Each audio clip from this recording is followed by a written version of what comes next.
Hello, and welcome to this very intimate Grindcast number 15. Why do you say intimate? Because it's just the Quad and myself, Dr. J Dredscythe. Yes. Welcome! Hi, Quad. What's up? That's how Murlocs say quad.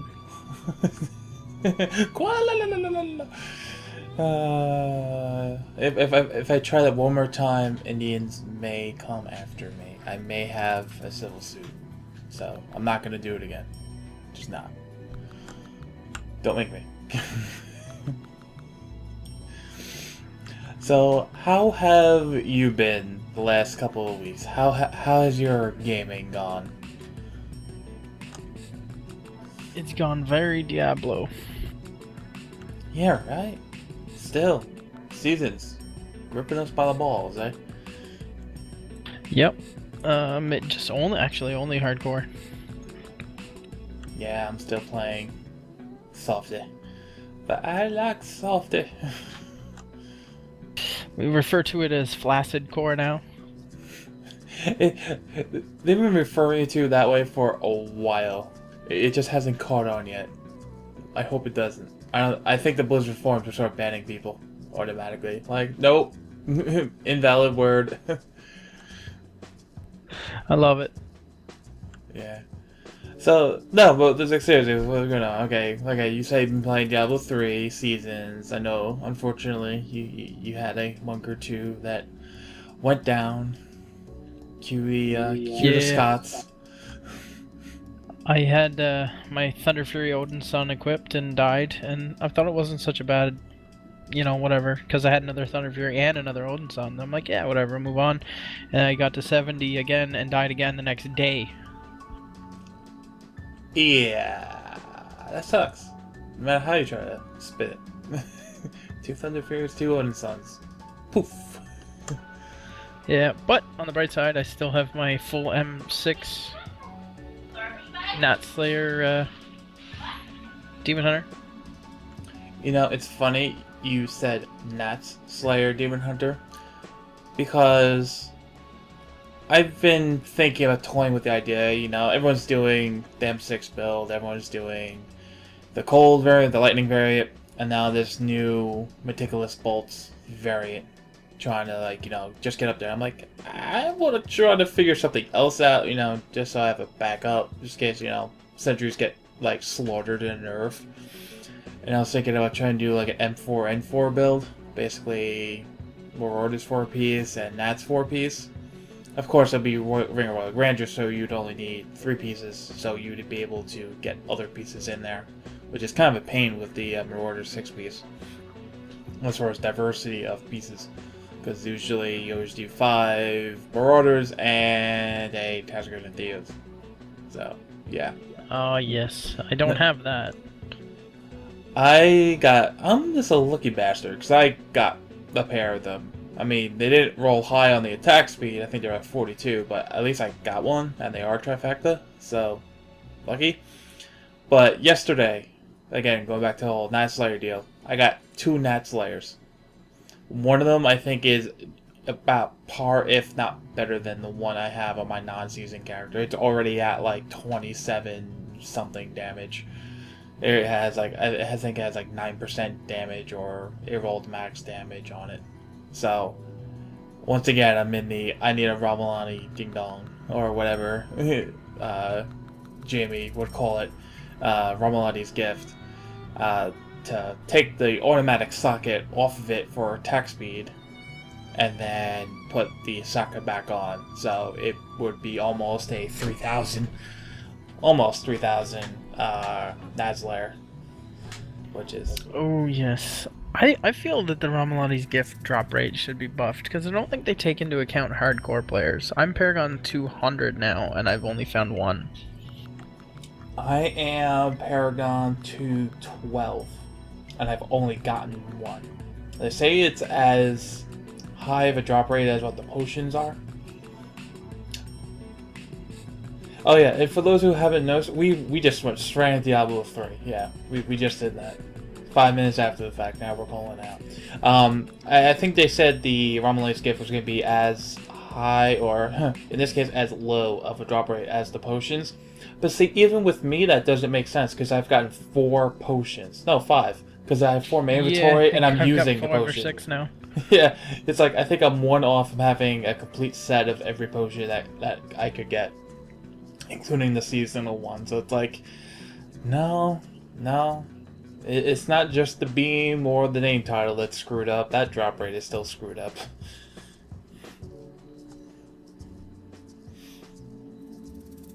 But, yeah, so, I know we're about, how deep in the season are we? I think we're about a month and a half-ish into the season.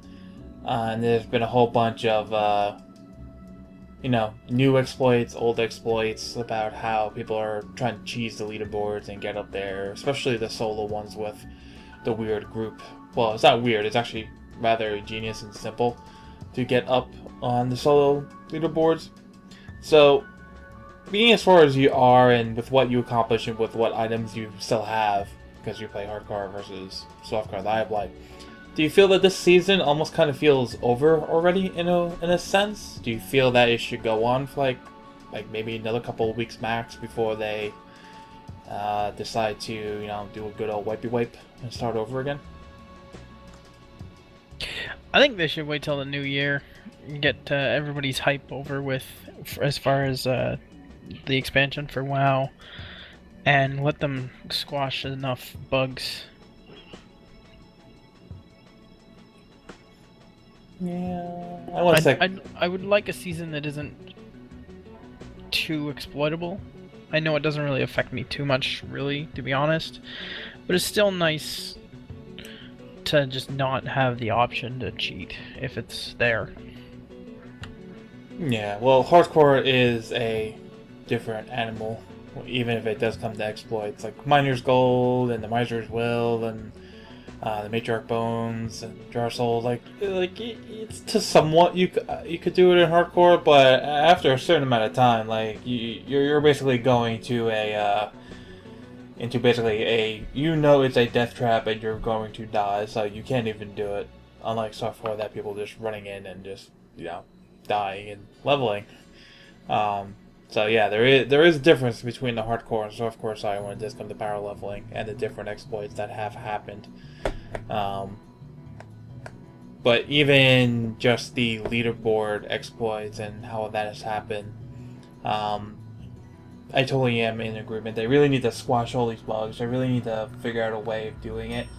But kind of tangenting off of that, but still related, a lot of people have complained that the realm of trials, like the keystones and everything, just feels unnecessary, and they want just a way of selecting a greater rift that they've at least gotten to before. Like it would be like a list or a drop-down menu, however you want to be. But I thought about the other day, and it makes more sense now with what they did to Blood Shard cost, or at least to the cost. Which once you increase the cost of anything, whether it be a currency or an item that you exchange for something else, like blood shards or gold, and you make it more valuable, something like this actually makes more sense. What if they just got rid of the trials keys in general and got rid of that in-between system, which in the end, especially for hardcore, only serves as another means of which you can die. I mean, I think it's still, in a way, the more I think about it, the more, it just shouldn't be that way. Like, because if you want to be competitive, you have to watch yourself in Realm of Trials, go through, and play it safe for Realm of Trials, and then try to play it safe as far as how far you're willing to go in a greater rift. So there's like 2 levels of just nonsense for no reason whatsoever. So what if you just got rid of the trial key and you just went to good old Kadala, you know, we love her, we hate her, and we had an option to buy a greater rift keystone directly from her. And the way it would be very simple math, it would basically be for every Greater Rift level, you would have to spend 1 blood shard. So if you want to experiment with a level 30 Greater Rift, you have to spend 30 blood shards. Which, if you're only doing Torment, 4 or 5, you only get 2. But it's still faster than doing 2 regular rifts with the percentage chance of a rift key, of a trial key dropping, then go through 2 trial keys, and then try to cheese the system and try to get a Greater Rift keystone that you actually want, and try not to get one under that you have to go through a Greater Rift, try to complete it, and not overshoot what you want to go anyways. Because there are people at this point that once they hit 25, they need a level 36, 37, 38, just to make sure they keep on upgrading their gems at this point. I mean, I know I've heard of people who have like rank 50 plus gems, and getting a 48 versus a 49 is a huge difference. I mean, granted, this is all in groups, but I thought there was a cap on the level of gems. Only certain ones have caps. Other ones can go on forever, but then it becomes like statistically impossible to like really level them up by any good stretch of time. Like they get like 4 and 2% chance. It's like stupid. But yeah, I was thinking like, okay, so if I want to try a level 30 Greater Rift, I go to Gadala, and I can do Torment 6 now. So I can go to her, get 3 level 30 Greater Rift shards, Greater Rift keystones, and then I can just be on my way. So I get to do what I want to do quicker, but I'm making a trade with the blood shards, so I'm not getting gear. But if gear's not my primary concern, which is what happens usually with higher level players, even though they still want better gear, always do, it then shifts over from a gear focus to a competitive focus. So I think that's one idea that hasn't been brought to light yet that would work. What do you think of it? I have 700 Rift Key fragments. I think maybe we should use those for something. Do a 20-to-1 exchange. But see, that's the thing, it's like how, if you have that many keystones, regular Rift keystones, how would you convert that to a certain level Greater Rift?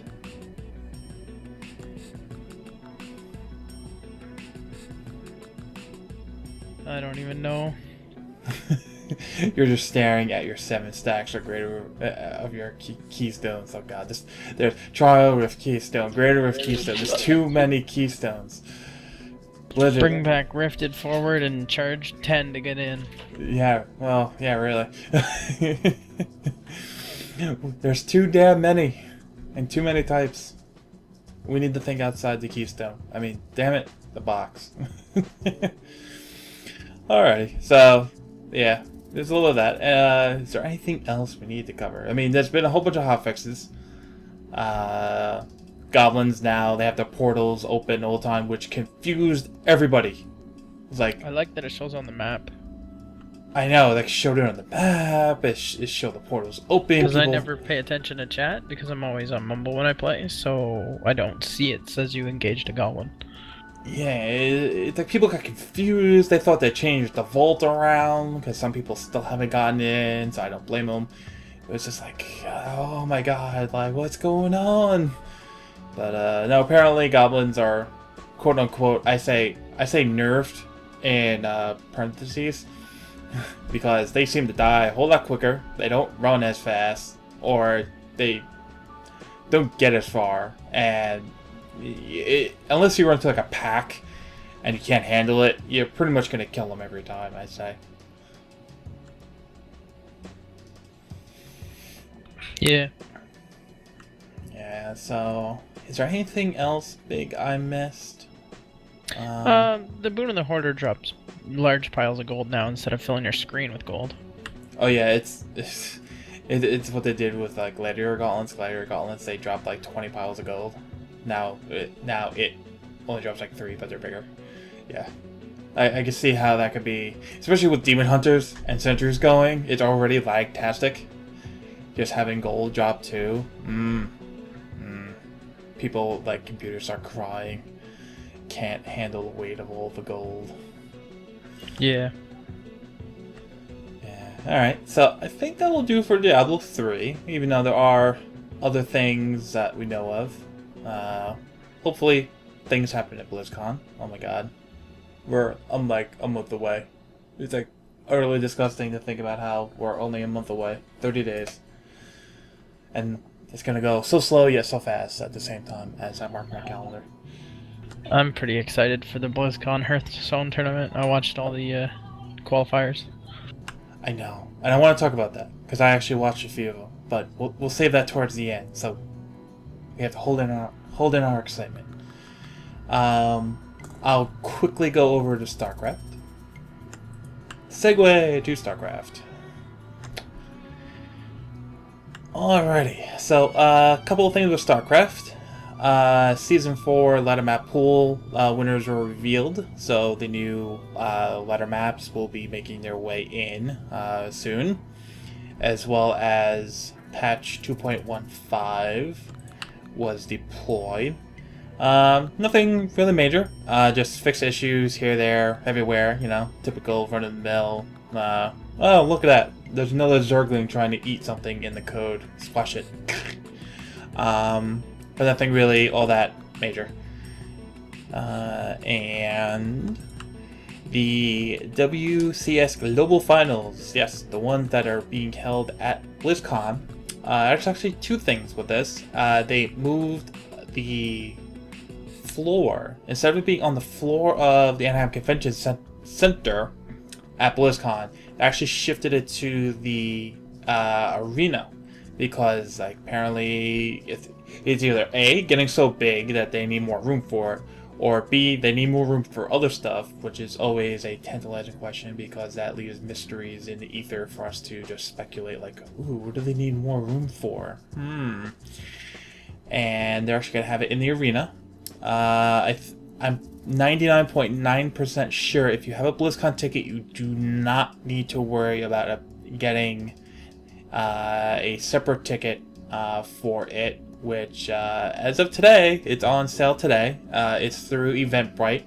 So again, if you were trying to go for BlizzCon, you didn't get it, but you live in the Southern California area and you would like to go to this, you can go to the Eventbrite ticket page, which as of recording this is at night, and Eventbrite is still showing tickets available to purchase. They are $25 each, and there's a $2.37, such a weird number, processing fee. So if there's any kind of taxes, figure it's going to cost you about $30 a ticket probably, if you want to go. And that's going to be in the arena, not in the convention center. So I don't know, maybe you could try to sneak in the BlizzCon, but most likely won't be able to have it. Sorry folks. And that pretty much does it for StarCraft II news. Anything you want to... okay, before... is there anything else you want to add? Anything StarCraft related? Thoughts? No, I haven't checked it out too much. I'll just add what I always add. Legacy of the Void, Blizzard. Make it happen. Make it so. Of course. And I guess we'll also do another quick segue over to Heroes. Heroes was previously down for a week-long maintenance cycle to get the fresh new version on the download servers, which you can now go and get as far as the patcher. Nubrak, Asmonon are two new heroes that have been added to the character cycles, rosters, whatever, however you want to put it, and are playable right now. As well as custom games feature has been added, the observer mode has been added, and replays have been added. And I think more importantly than all of that, because all those last few things, the observer mode, the replays, and the custom games, those are 3 crucial pieces for tournament makers, and Blizzard acknowledges this. And in the patch notes, or in the blues for the patch notes, they say people are now can now freely create community tournaments with Heroes of the Storm. So now Blizzard has officially said, okay, we're at a point where we're good. Everything you guys should need is in the game, and go ahead, start making your tournaments, testing things out, giving us feedback on what we need to add, what we need to fix, what's not working, and going from there. So I think this patch, along with the previous one with the 64-bit client, the real background downloader now there and working properly, as well as of all things, finally adding in the keyboard bindings customization. That was the first wave. Now this being the second wave of improvements and additions, I think they're finally a spot where they can start doing tournaments and start really flushing this game out and trying to get people interested. So that patch went live today. So if you've been waiting, you probably got an email stating, "Hey, come back to Heroes. The server's alive." And also, if you pre-purchased Diablo 3, your Demon Hunter Vala has become unlocked, and I think you get a funny-looking horse that they added, like a different version, like a chibi unicorn. That's how I want to put it. Has been unlocked as well. But yeah, so I'm actually looking forward to Heroes now that it's at this point in its pre-release game life, and I'll probably get back to it after BlizzCon with whatever additions they have there and really get into it and hope for the best. I don't suck. You want to add anything? Any hopes? Any desires? Still things that it's missing? Last hidden. Really? Yeah, because you know what? Of all the people that complain they don't want last hidden, those are all the people that don't play the game. Touche, sure. Touche.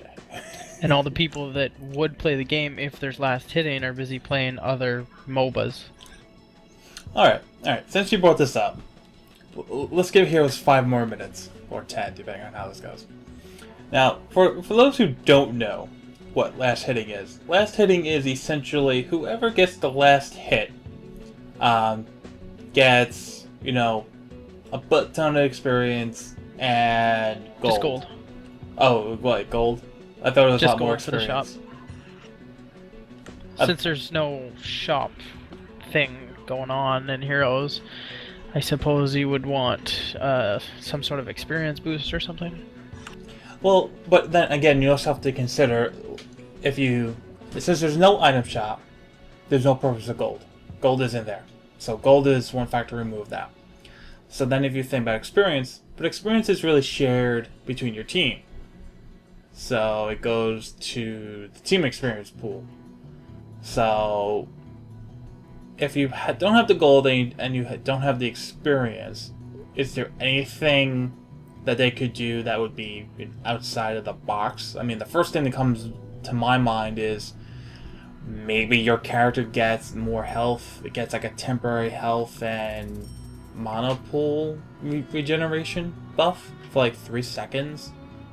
Like regenerate 15% of your health and mana by 15 seconds. By 5% for 3 seconds. There's plenty of skills in other MOBAs I've seen where if you get the last hit with the skill, the mana is refunded for the skill. Oh, that's interesting. Yeah, I haven't seen that anywhere. But then again, Dota. I know what my knowledge of LoL is about a year and a half out of date, and I never even touched Dota 2 because it scares me. Yeah, Dota 2 was a little much for me as well, but that's mainly because I spent all my time learning League of Legends. Yeah. But, yeah, maybe that's a different way of looking at last hitting. Like, it would be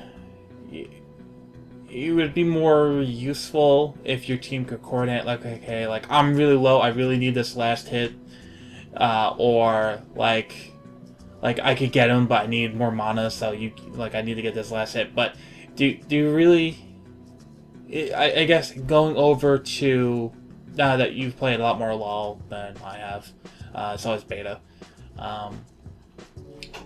Do you see last hitting as such a big issue that it would never really be worth putting in, or like where could you almost play devil's advocate and see where last hitting would be an issue,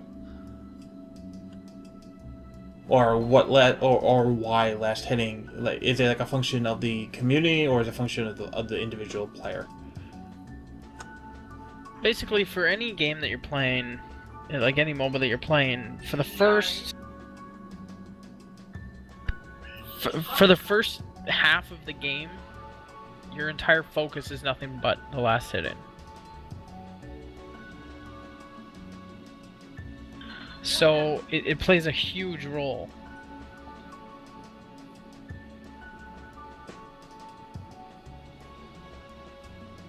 Yeah. I mean, I do remember when I was playing LoL, like the first 6 to 8 levels was all about pretty much defending your lane and just not dying, and if you could sneak in a quick kill without, dying yourself and then having to go back and losing lane advantage or gold from just killing the minions, that was like the only way you really go for it. But yeah, I mean, it's just the whole premise of people, as I pointed out, like, okay, like then there has to be a new bonus. It just can't be like gold, or you can't turn it into experience. Yeah, it has to be something. To make it part of the game. Yeah, it has to be unique. So whether it's like a mana and health regeneration, like very short amount of time for enough to make a difference, but not enough to make it overpowered.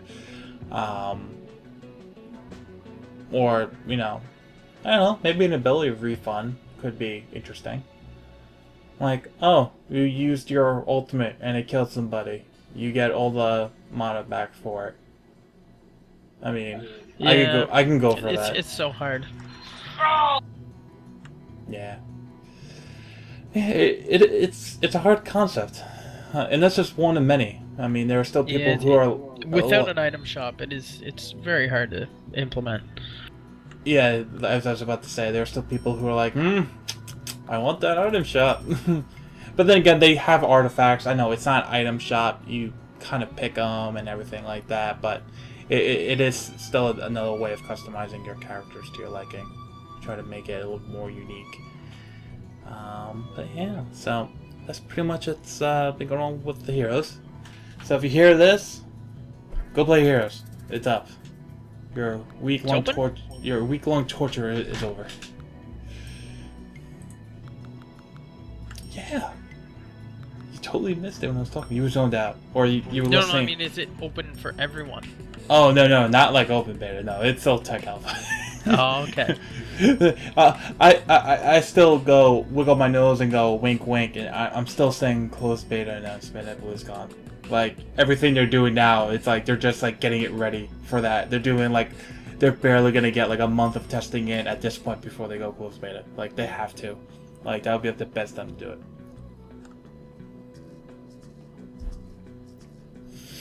Alrighty, and with that done, clicking off, I have a Google Chrome open with like 55 tabs reminding me what I need to go over.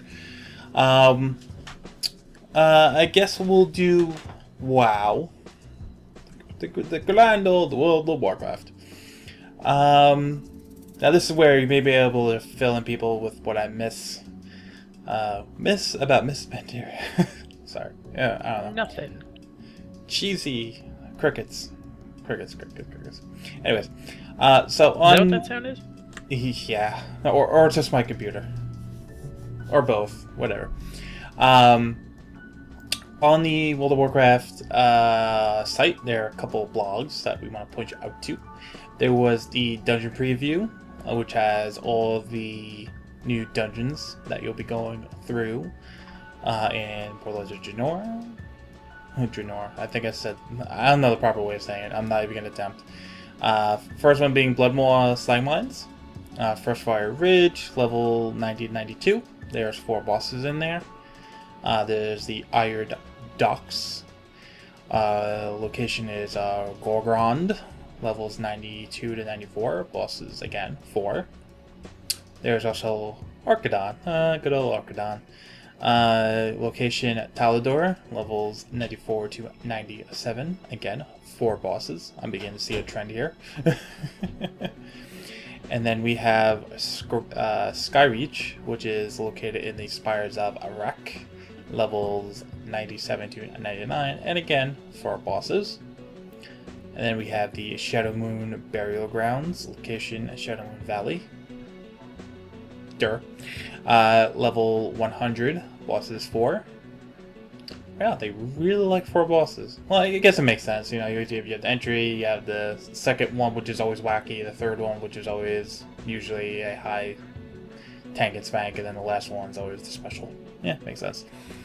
And then we have the Everbloom, location Gorgon, level 100, bosses 5. See, I say that, and the next one I read changes. Never mind. And then we have the Grimrail Depot, location Gorgon, level 100, bosses 3.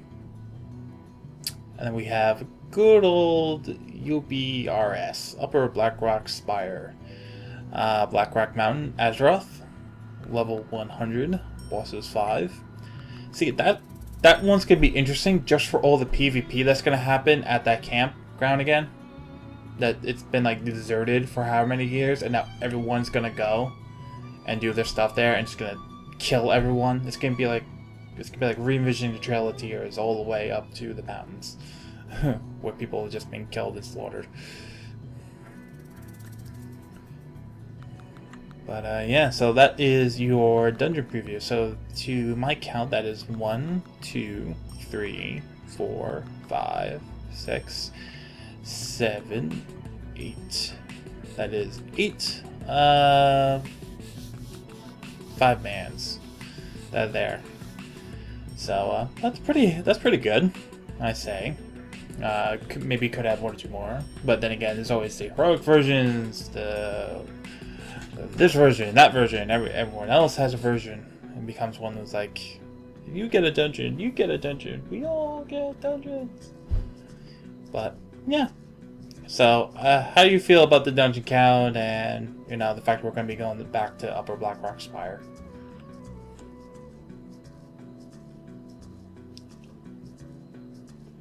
I really like that Molten Core is gonna be redone.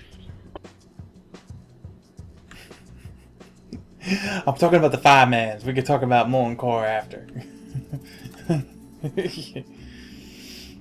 Talk about UBRS, you know, where you did the keying for Molten Core. Old school days. We had to do key runs and attunements and all that lovely stuff. Blackrock Spire wasn't a part of your Molten Core attunement. Really? I thought it was. No, that was your Blackwing lair. Or, oh, and Ani too. Like everything except the Molten Core figures.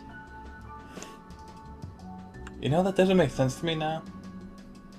But whatever. Here, continue talking as I mull that over. Oh, I don't know. I don't have a whole lot of opinion for the 5-man, I suppose.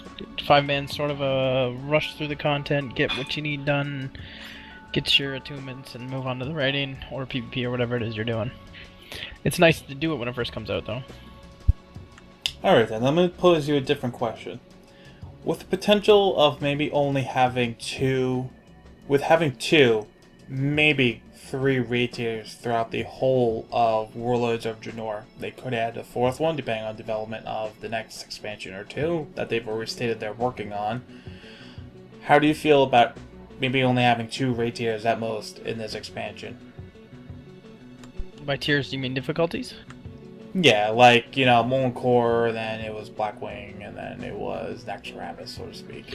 Oh, that sort of thing. Okay, yeah, that doesn't bother me too much.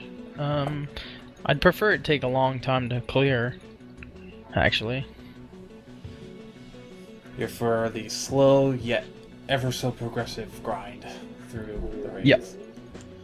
learn a boss, learn it perfect, then get to the next one, learn it perfect, get to the next one. No sloppiness. Yeah, that's how it was. Of course, I also prefer there not having difficulties where, like, hard mode and heroic mode and stuff like that. I much prefer it where you either can do it or you can't.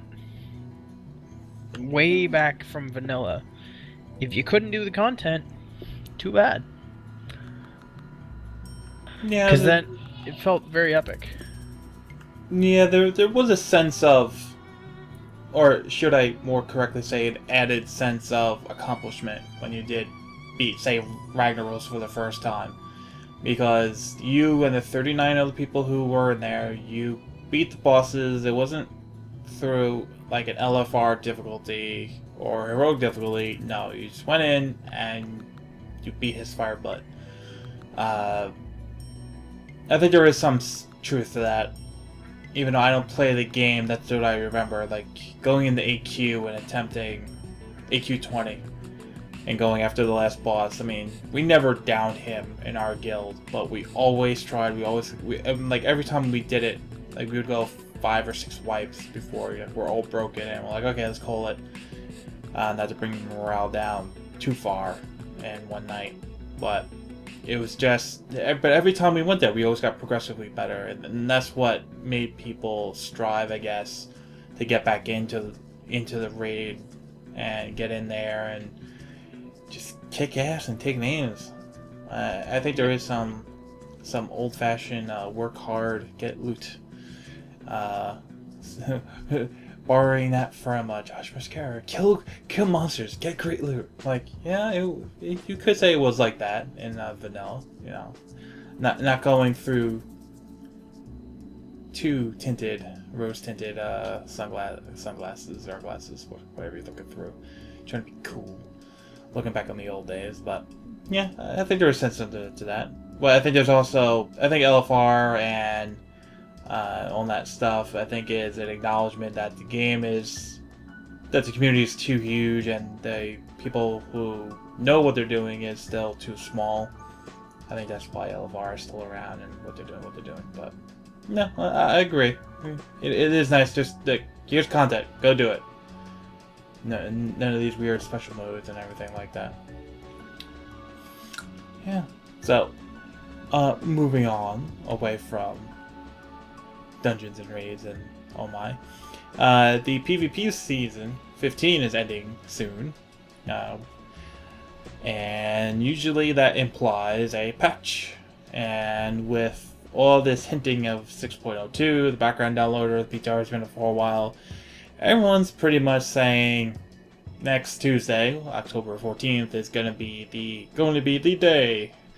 The switchover day from Mr. Pandaria to Warlords of Draenor, and all the lovely changes that comes with it. All the skill changes, all the frantic UI switches, and turning off to figure out which ones work, which ones don't, and all the bugs, as well as, you know, just relearning how to play your class frantically before the next expansion comes out.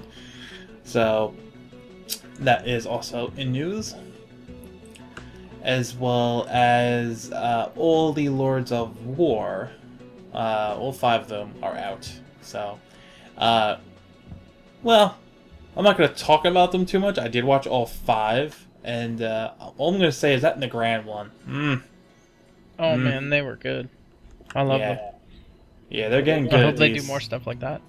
Yeah, they're getting good at these, like, short story-ass things. Like, they're good cinematics. Now they're bringing that to the proverbial, I guess, internet small screen versus the internet big screen, I guess, if there was one way of putting it.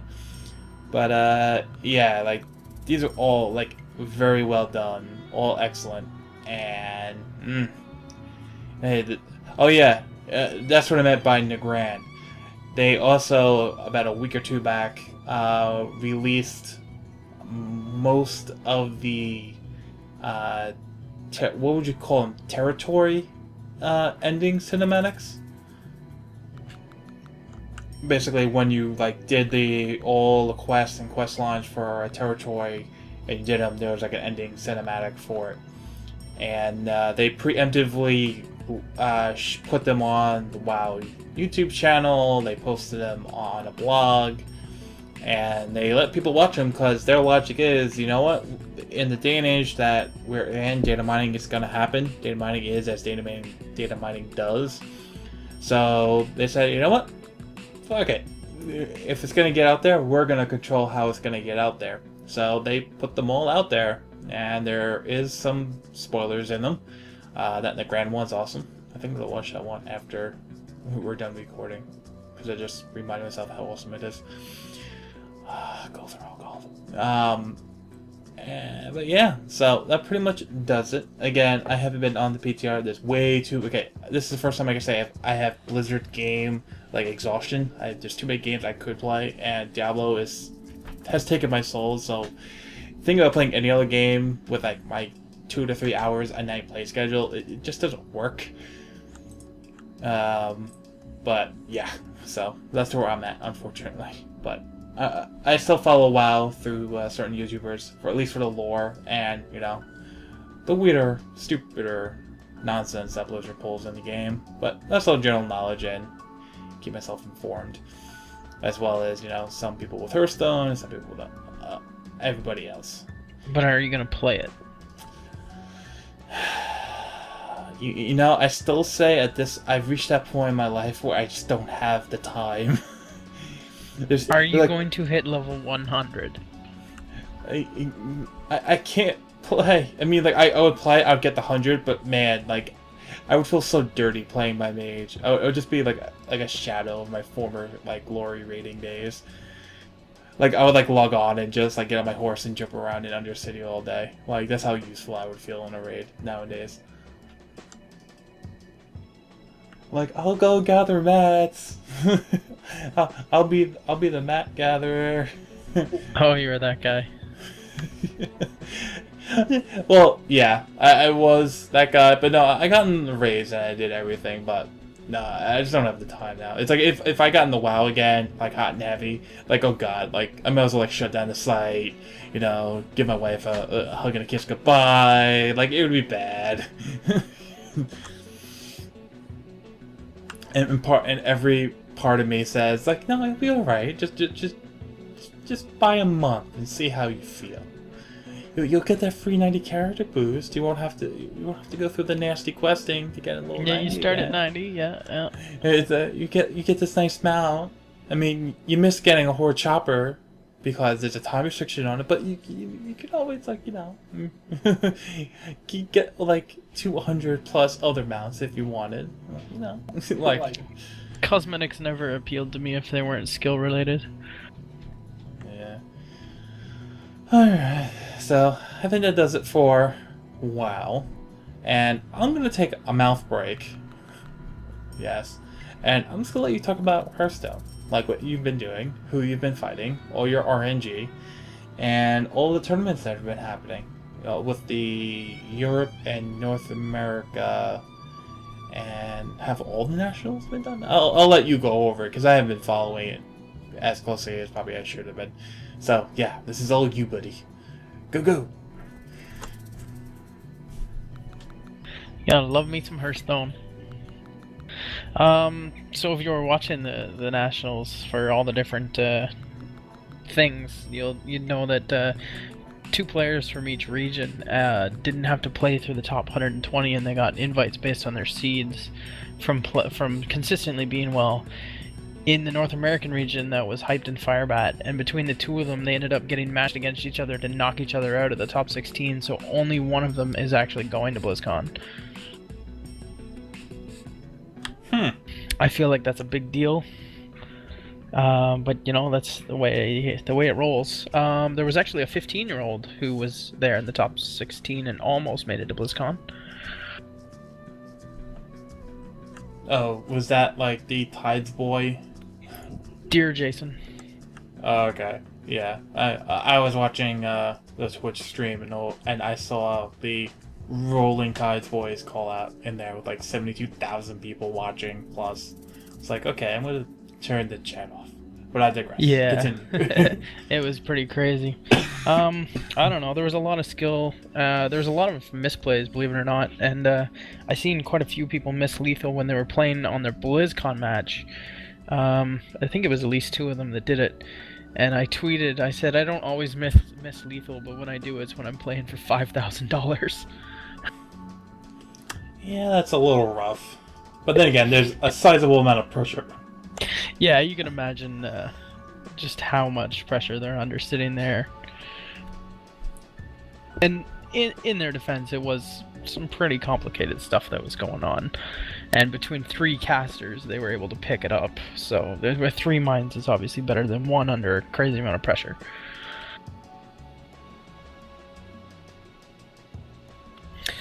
Outside of that, Leroy was nerfed. He's now 5 to cast, and you would think that that would change the Miracle Rogue, but Miracle Rogue is still staying on top now.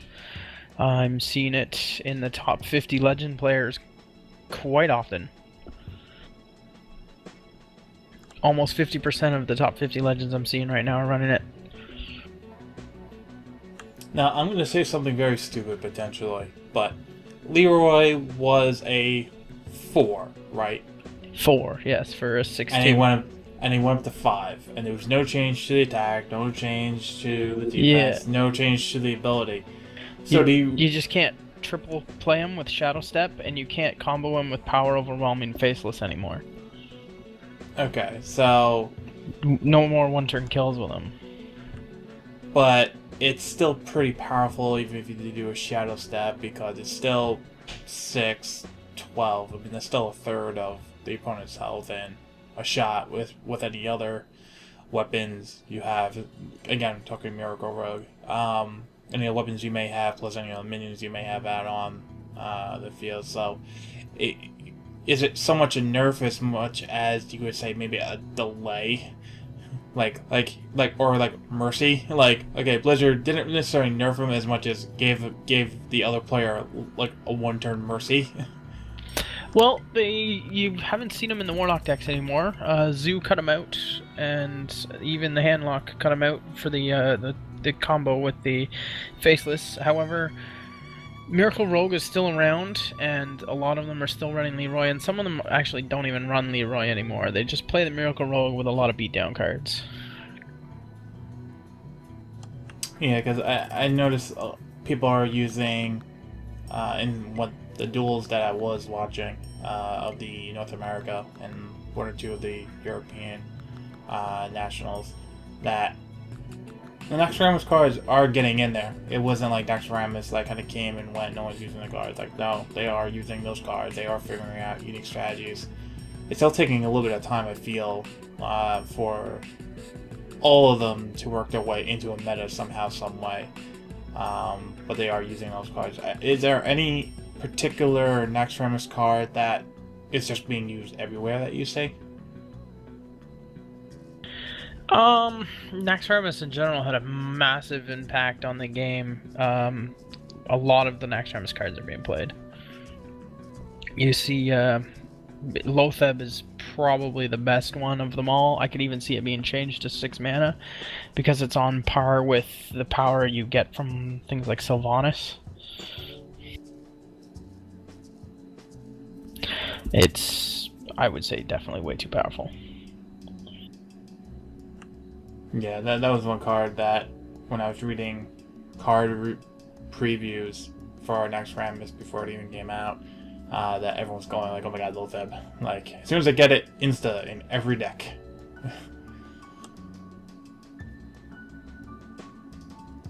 Yeah, of course. Yeah. Alright, so, another North America... I think I just lethaled myself. Oh no. No. Now we know you're playing yourself. And podcasting at the same time. Oh no. You ratted yourself out. Okay. If you give yourself lethal, you now have to immortalize how you lethaled yourself on the podcast. Yeah. Shameful. The walk of shame. Oh, I silenced a Watcher by accident. Not really thinking. It looks like you might miss it though. Yeah. Well, Well, if he does, you're lucky. But you still have to I do the don't walk think of he's shame. gonna miss it though, because he's like he's legend number 18. So I mean, if he misses it, it's gonna be pretty upsetting. Oh, Legend 18. Okay. Only. Alright, so, well, you deal with Okay, that no, he walk. didn't miss it. Okay, well, you deal with that, or what that. The World Championship, the finalists for the Americas and the EU are done. Did the Chinese region have theirs? And I'm forgetting, I think it was the China, and then there was like the Korean, Japan area was separate. Are all the finalists done now? Yes, everybody is ready and good to go for BlizzCon. There should be a list somewhere of the players that are going. Nobody from Reynad's team made it. There was 2 or 3 of them. I think there was Tides, Reynad, and Hyped, and all 3 of them got knocked out and didn't make it to BlizzCon. But they all made it to top 16 of their region to try and make it to top 4 of the region. Alrighty. And for those who are not aware of these teams, please explain, like myself. Oh, Reynad's teams. He runs Team Tempo Storm. So if you watch Reynad's stream, he's a good player, but he's very salty. Salty like a pirate, just like the card back. See Yep. how we tied that in. Yeah. So I guess that's what's been happening. Oh yeah, I see the image now, where they have all the people who qualified. It's Korea, Taiwan. It's 2 from each of those regions, and there's 4 from China, 4 from Europe, and 4 from the Americas. There we go. That's how it was done. There we go. This, from last year to this year, it got so complicated. It became like a Starcraft II bracket setup. It's really strange. But, yeah, it's important to note that nobody from last year's BlizzCon made it to this year's BlizzCon. Yeah, but also everyone that was invited, they were invited last year, and they were pretty much prominent streamers. I think it was Kriparian and Day9 and all the typical streamers, all of them. So they were just the big personalities that they were throwing in there to drive even more dots. Kudos to anyone who gets what that is. Publicity for the game, but I don't really think they needed it at the time. I think, with the game at 20 million plus players now, this is what it should have been all along. It should have been about the best players in constructed, not just arena. They're totally separate things. And really just spotlighting the players. That's what they need to do. That's what they're going to need to do with Heroes of the Storm, and that's what they're going to need to do with a whole lot of other things. Make sure if it's a game about the players, it's a game about the players and the community, not just the personalities. It's great that we, as personalities, fan sites, influencers, whatever we're considered, we get beta access. But it's the game has to be for the common folk, and that's who needs to celebrate as well. And that's what Blizzard can't forget. So, was the game still in beta in the last BlizzCon though? Oh yeah, it was. Yeah, it was closed beta. Announced that it was going to be going into more or less open beta within a month or 2, which is what happened. It went open beta mid-December. It was a little bit delayed. But by the time January swung around, it was full open beta. And it was that way until the end of March of this year. But, yeah, I'm glad. It's going to be... I may try to watch the grand final. That $250 prize pool is going to be awfully tempting for all the 16 people who are there. And hopefully it just gets bigger. They'll have this. Hopefully they'll have Heroes Tournament next year. They'll have some money in there. Hopefully Blizzard will have a nice, healthy esports culture around itself. That will help the community survive and thrive and all that fun stuff. yeah. There was a professional Magic player who Magic has a point system, and their Pro Tours are every 3 months instead of once a year like BlizzCon, and their cash prize is actually the exact same as the BlizzCon cash prize, but it's on a 3 month basis, and your invites are based on your performance. There was a professional player who couldn't make it to the qualifier tournament because he was going to a Magic Pro Tour instead. So who knows if he would have made it or not. But he was qualified and invited and couldn't make it. Yeah, that always sucks. It's one of those things where when you're in the Pro Tour for Magic, you get points even if you don't win at that level.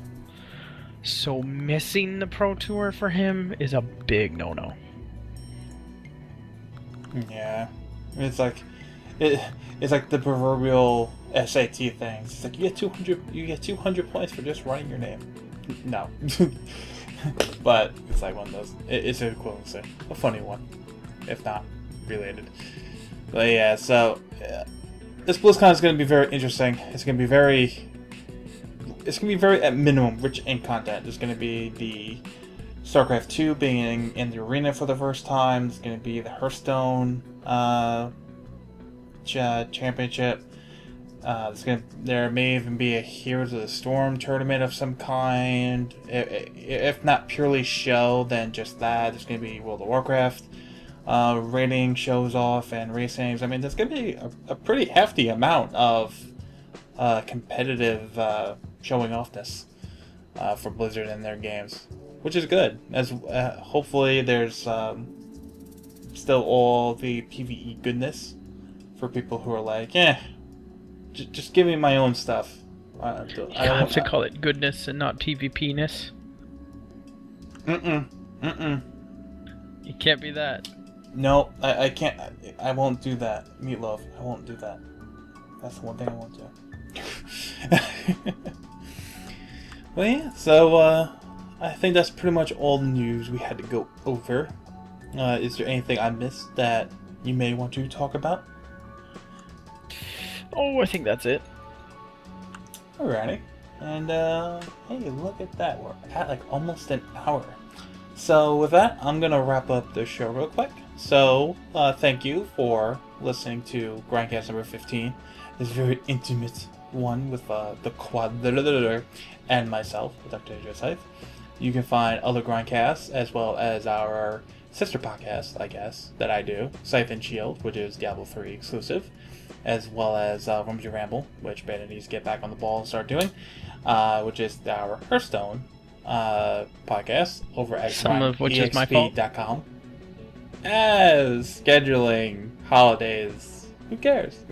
You can find all these podcasts at GrindExp.com. You can listen to them on the website. You can download them off the website, or you can find them on iTunes as well, and Stitcher. There's been a delay on Stitcher, but they are all submitted. And hopefully by next Grindcast they will all be up for your viewing and listening pleasure. You can also get in contact with us on Twitter at GrindExp, or through YouTube, just search for GrindExp.